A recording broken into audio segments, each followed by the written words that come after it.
will still have effect, so we're not frustrating the intent of the legislation. We're just saying if it needs to be changed again in the future, it should come to Parliament to do it rather than be done by statutory regulation. The Honourable David Cunliffe. It was going to be one David or other, Mr. Three Chairman, Davids. Almost certain. In triplicate. I got that right. Mr. Speaker, I rise to support the amendment proposed by my honourable colleague David Parker to remove the right for the Executive to pass amendments to our contribution by order in Council. And, Mr. Speaker, one only has to go to the total liabilities, which total 1.8 billion New Zealand dollars in terms of New Zealand's liabilities to the IMF, to understand that this is a serious matter that requires proper parliamentary scrutiny. And there has been a tendency for the government to dispose of little matters like parliamentary scrutiny, to shuffle things through the cabinet process as is proposed in this clause of this bill. This clause, sir, is fundamentally unnecessary. It is inappropriate given to the size of our liabilities, and it is inappropriate given to the international importance of the institution that we're talking about, the International Monetary Fund. And, Mr. Speaker, in that regard, may I provide some context, which I'm sure that my colleagues will have noted in their earlier contributions, but as this is my first opportunity, I wish to raise it now. And that is to note, sir, that the IMF has fulfilled its role not only as a lender of last resort to developing and distressed economies, but also as a contributor of record to international economic debate.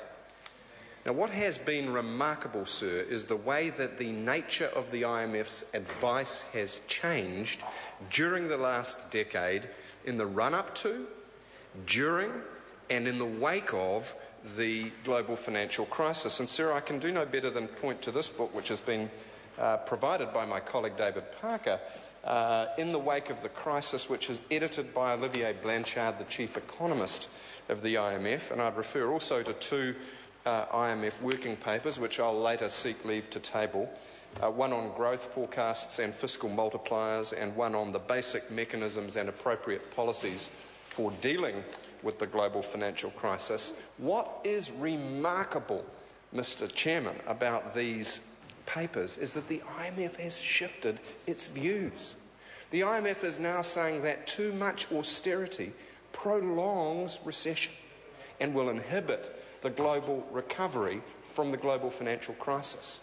In other words, its traditional mantra of cut costs, run surpluses, has been rescinded.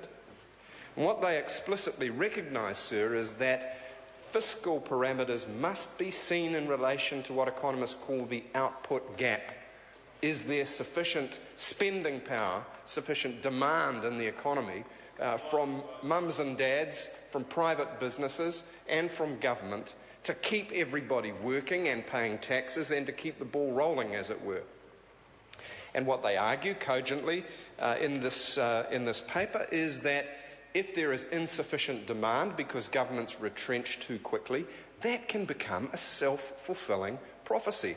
Governments get less tax revenue because there's less economic activity, and they then run bigger deficits and they fail to make their fiscal targets. They chase their own cuts down a fiscal drainpipe.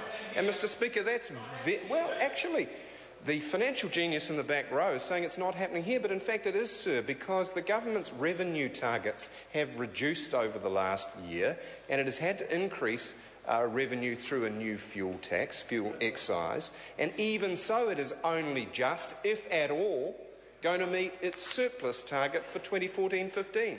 And you'll notice that both Mr. English and Mr. Key are backing off their earlier categorical language about that. So they are finding out, if you like, the hard way, what the IMF has been saying to the world in these papers: don't cut your own throat. The job of a government is not just to balance its own books. The job of a modern government is to balance its country's books, to provide jobs, to provide turnover, to ensure that the economy is healthy, that it can balance its external accounts, that it has an appropriate monetary policy.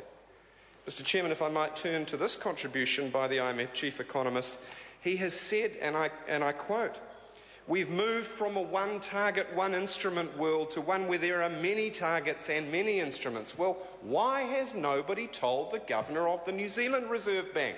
Mr Wheeler's early comments, much as we respect the independence of his office, I have to say, sound like he's going back to Reaganomics.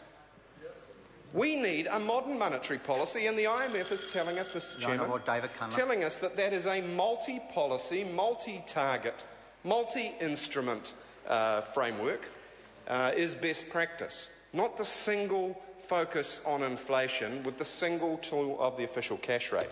And finally, in that regard, Mr Speaker, I would notice that history is repeating itself all over again.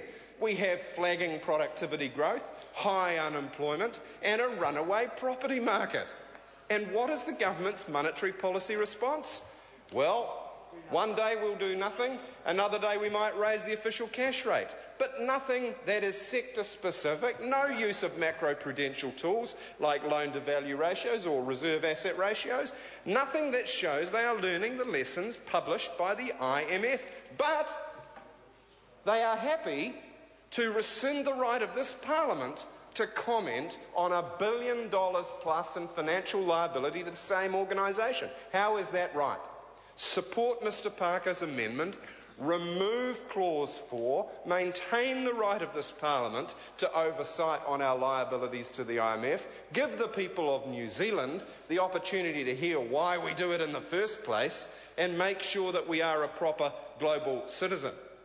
Mr Speaker, we are fortunate that the IMF has changed its tune, that it is playing a role in fundamentally shifting the international economic debate from 1980s monetarist orthodoxy, high-class neoliberalism, if you like, to something that is a little more balanced. Now, that's not to say that the IMF's gone to finishing school with Karl Marx. That ain't going to happen. But at least it's more moderate than it was, Mr Speaker.